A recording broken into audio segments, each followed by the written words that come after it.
পরিস্থিতি সম্পর্কে কিছু বলেন। আলহামদুলিল্লাহ, ওমানের পরিস্থিতি আল্লাহ দিলে মাশাআল্লাহ অনেক ভালো, কিন্তু আল্লাহ দিলে মাশাআল্লাহ প্রতিদিন 10 রিয়াল 12 রিয়াল ইনকাম করি। কিন্তু কিছু কিছু লোক আছে ওমানের বদনাম ছড়াই যাচ্ছে, আর কিছু কিছু লোকের ঠিক আছে মানে ডর দেখাইতেছে। কিন্তু আমি আশা করি ভাই যারা বাংলাদেশে আসেন, যদি ওমানে আসার নিয়ত থাকে তাহলে দ্রুত দেরি করবেন না। আপনার 3.5 লাখ টাকা থাক, দুঃখ নাই, কিন্তু ওমানে তো একবেলা ঘুমাইতে পারবেন। এর হচ্ছে স্বাধীনতা। বড় ভাই যে কথাগুলো বললো, কথাগুলো সবই মিথ্যা। আসলে একটা কথা আছে না, মুখে হাসি বুকে দুঃখ। তো অনেক দুঃখ রেখে কথাটা বলছে বড় ভাই।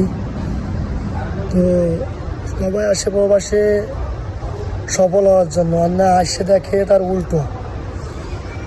এর জন্য আপনারা যদি কখনো বিদেশ যান, এখানে হোক ওমানে হোক আর অন্য দেশে হোক, অবশ্যই আপনার এগ্রিমেন্ট পেপারটা চেক করবেন যে আপনার এগ্রিমেন্ট পেপারে কী লেখা আছে, কিসের কাম, কোন কোম্পানি, কত টাকা স্যালারি, অবশ্যই এখানে লেখা পাবেন। তাহলে আপনি এই বড় ভাইদের মতন ভুক্তভোগী হবেন না। আর এটা যদি না দেখেন, আপনি পরবর্তীতে হয়তো বা আপনিও হইতে পারেন এই ভুক্তভোগীর দায়। ওকে।